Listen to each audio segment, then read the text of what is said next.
Déjame decirle que este fin de semana leí, leí una situación que es verdaderamente lamentable. Otra vez la discriminación contra Beatriz Aldaco, nuestra amiga, escritora y directora general del Instituto Sonorense de Cultura. Híjole, leo un comunicado que firma Beatriz Aldaco. Acto inédito de discriminación a una funcionaria pública por cuestiones de salud y peor, sin conocimiento de la situación real de esta. En el documento por el bien de la cultura en Sonora, con fecha del 2 de septiembre de 2022, firmado por el Consejo Cultural Ciudadano de Sonora y publicado como petición en la plataforma change.org, cuyo fin es que se solicite de inmediato una licencia o una reubicación laboral dentro del gobierno del estado.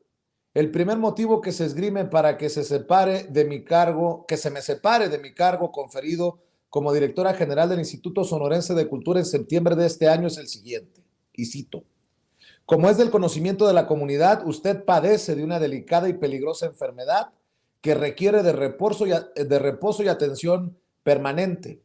Le rogamos que continúe su tratamiento especializado como debe hacerse en estos casos por el bien de usted y de quienes deseamos su bienestar. Lo anterior viola, entre otros elementos, el derecho al desarrollo de la libre personalidad y el ejercicio de la libre profesión, el derecho de manejar, como mis derechos humanos me lo permiten, el tema de mi salud como solo a mí me parezca. Es también una despreciable actitud patriarcal, una afrenta cruel dirigida a desestabilizar mi condición emocional y un innegable acto de discriminación, acoso y odio.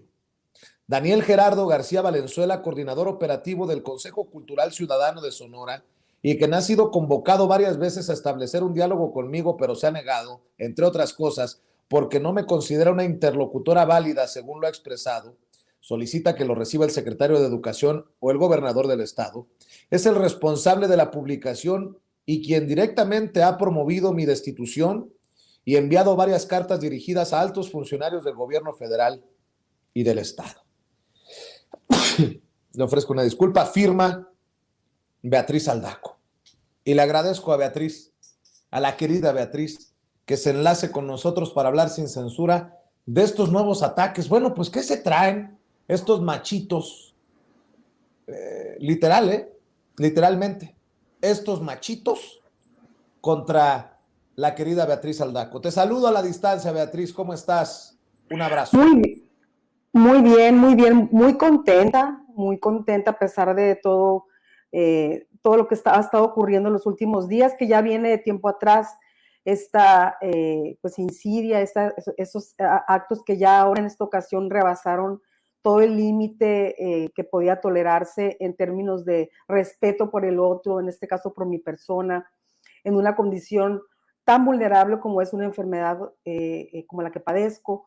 Y ¿qué es lo que ocurre? Es sencillo, estamos en Sonora en un cambio de régimen también, muy en paralelo con el cambio nacional del gobierno federal, con Andrés Manuel López Obrador a la cabeza, con un gobernador que sí está alineado a los principios de la Cuarta Transformación y un grupo o varios grupos de integrantes del medio cultural y artístico que se han creído con la autoridad todas estas décadas de decidir cómo deben diseñarse las políticas culturales y hacia qué rubros deben destinarse los recursos federales y estatales y con los que contamos para trabajar.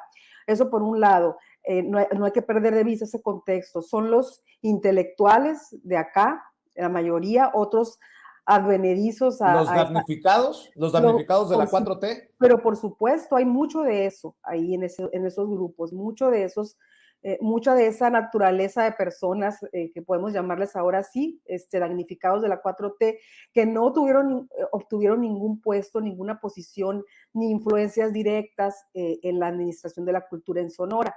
y están resentidos. Esto, como digo, va en paralelo a lo que ocurre en el país. Hay otro factor importante para dar contexto a estas agresiones.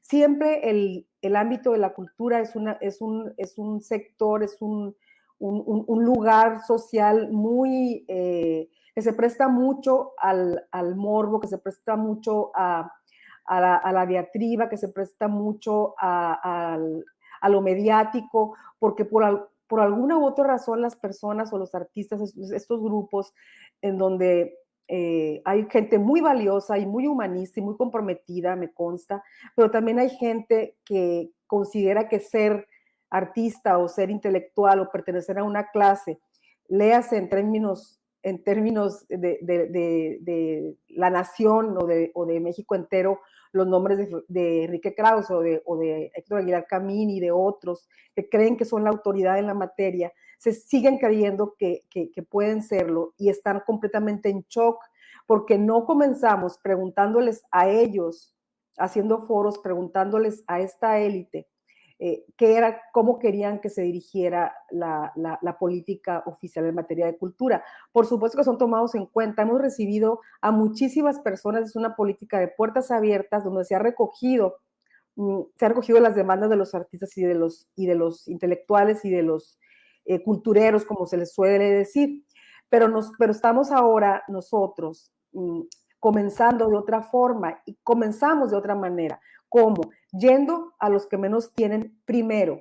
Esto no quiere decir que en algún momento no vayamos a hacer estos anhelados foros para ver qué hacer con el arte, la cultura. Tenemos una instrucción que es primero los pobres, que nadie quede atrás, que nadie quede fuera y dar oportunidad a los que nunca la han tenido. Entonces, estos tres ejes guían las acciones de la administración y eso les molesta, se burlan incluso de esto que yo repito mucho, primero los pobres, primero las colonias marginadas, primero aquellos niños que no tienen para el camión para ver una obra de teatro y hay que llevárselas, primero los pescadores que nunca han sido tomados en cuenta, primero los municipios a los que nunca había ido el Instituto Sonorense de Cultura como San Luis Río Colorado, como Echojoa, las actividades las estamos descentralizando completamente y ya no está enfocado el trabajo del instituto en lo que quieran y pidan un grupo de personas que, como digo, si bien hay alguna gente valiosa, honesta, humanista ahí, los que me están atacando es gente que me quiere ver fuera, pero no nada más me quiere ver fuera del instituto, o sea, me quieren ver fuera de la actividad en sí, o sea, me quieren mandar a mi casa porque tengo cáncer, o sea, Tienes ¿cuándo se había visto?